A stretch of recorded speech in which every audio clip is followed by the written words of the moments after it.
Please help support the channel by visiting our Amazon store, affiliate link below. Hey, what's going on, everyone? My name is Matt Jarbo. This is the Mundane Matt channel, and man, YouTube has done something good today, right? They've done something good. There's a lot of really weird content on YouTube that is aimed at children, and it goes borderline. Well, I don't know if it's illegal, but it feels scummy. It feels pretty bad. And so when they strike down one of these large channels that's aimed at kids with that kind of content, the rest of the community feels very good about that, simply because it feels like there's like less danger, right? Less predatory behavior to an extent, or exploitative behavior. But at the same time, I have to ask the question from a devil's advocate perspective. If it's not violating the law, is it necessarily violating the terms of service, or is it just a hyperbolic witch hunt? That being said, I don't quite know. I'm leaving that to you. Honest to God, I'm leaving that to you. But for me, I do feel more better than not. You know what I mean? So it says here that YouTube terminates Toy Freak's channel amid broader crackdown on disturbing kids content. Originally it was a lot to do with like the Spider-Man Elsa Cleveland steamer videos. That was a thing. I mean, I don't know, it's a joke, but anyway, this is this creepy right here. So it says YouTube has shut down Toy Freaks, a channel that featured videos of a single dad and his two daughters in odd and upsetting situations. Now, as a soon-to-be father, and I can't speak for other fathers out there, but there's a stigma attached to being a single dad. And when this kind of thing gets as big as it got, and everything else, it really doesn't do anything to help that stigma. It really, really doesn't. So let's take a quick look here at an archive of Toy Freaks. This has been taken down. This is from December of 2016, so nearly a year ago, and it had 4.4 million subscribers. Freak Family Vlogs, Freak World. I mean, clearly these guys had created a whole cottage industry around this stuff. Let's see, you have stuff here: Bad Baby Real Food Fight, Bad Baby Victoria Cut Annabelle's. This, I mean, it looks disturbing. It looks really weird. I mean, I can't watch any of the videos to see how it is, but I know a lot of people were really upset about this and were calling this out over a year ago, trying to get YouTube to step up and shut it down. And it's good to see that a lot of the stuff is in fact working. But look here, Spider attacks girl in her bed, Annabelle and Victoria, 73 million views.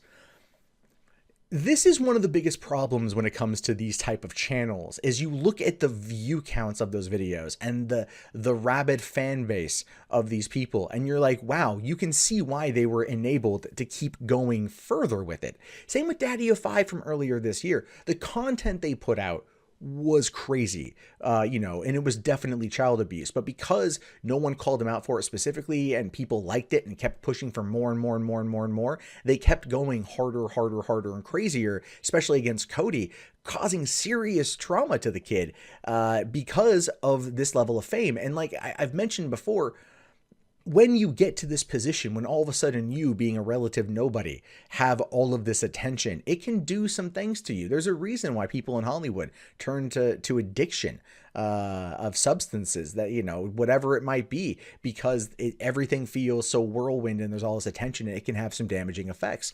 But going back over to this, it says that the deletion of Toy Freaks, which had 8.53 million subs. Okay, wow. In a year, they went up 4 million. I have even trouble cracking like 25,000 subs this year. What the hell am I doing wrong, people? Oh, right, I'm not abusing kids. It was among the top 100 most viewed channels on YouTube.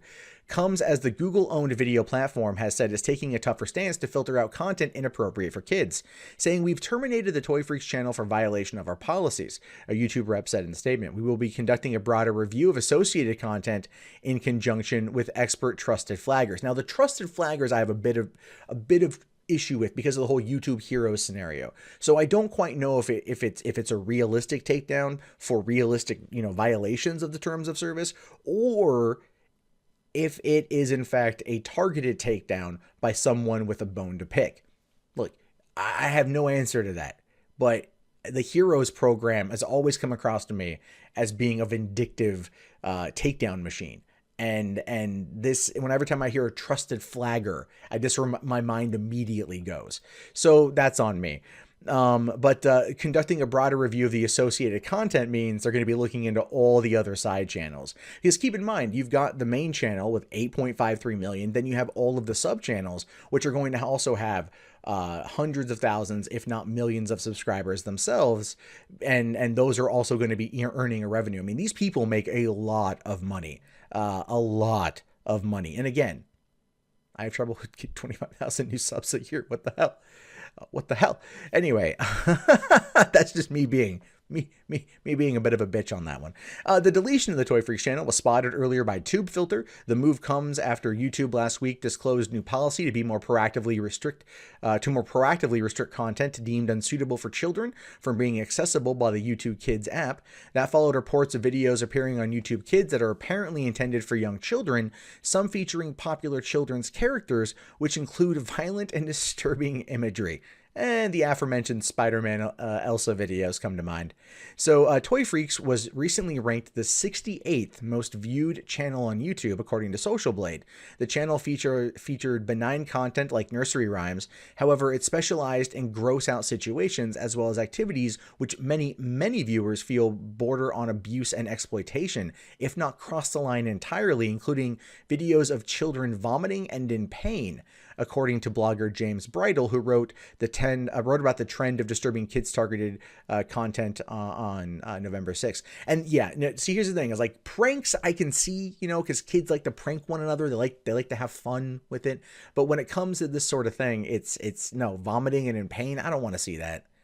And I part of me thinks the people who watch this, the parents that watch it, they almost get off on it. Not in a sexual way, but in a way of like, yeah, I wish it happened to my kids, because there's frustrations that parents do go through. And I'm not trying to defend this at all. I'm not, period. I'm saying it's like, there needs to be a better outlet than watching somebody else and enabling somebody else to abuse their kids for your pleasure. That's not a good thing, and you might want to go seek some help with that one.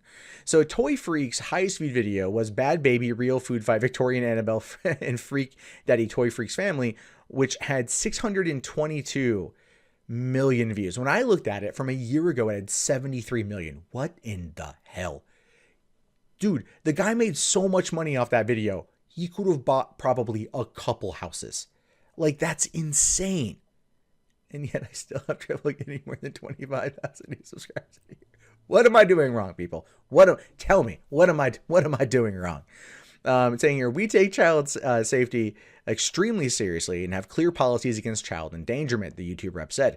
We recently tightened the enforcement of these policies to tackle content featuring minors where we receive signals that cause concern. It's not always clear that the uploader of the content intends to break our rules, but we may still remove their videos to help protect viewers, uploaders, and children. The owner of Toy Freaks also had a second channel, Freak Family Blogs, which had 4.7 million subscribers.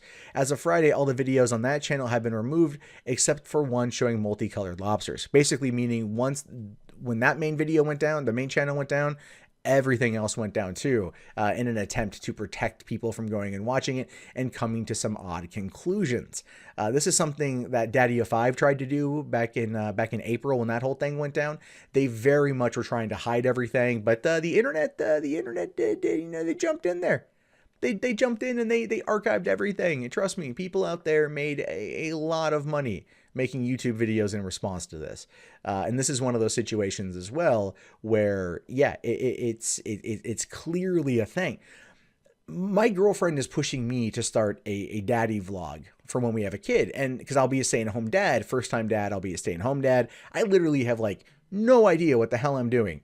But I'm willing to give it a go to talk about it with other dads that are doing the same thing, because I don't feel there's a lot of representation. Then I see stuff like this and I'm all like, man, I don't want to be anywhere near that stuff.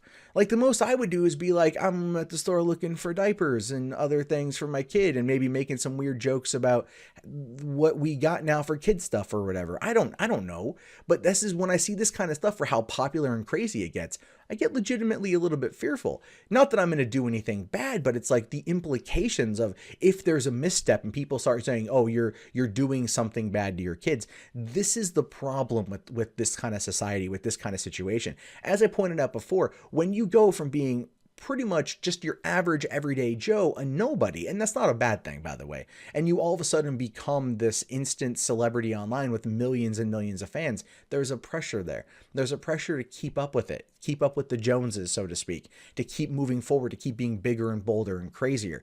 And when that happens, it can get into some serious stuff. And so that is definitely a problem.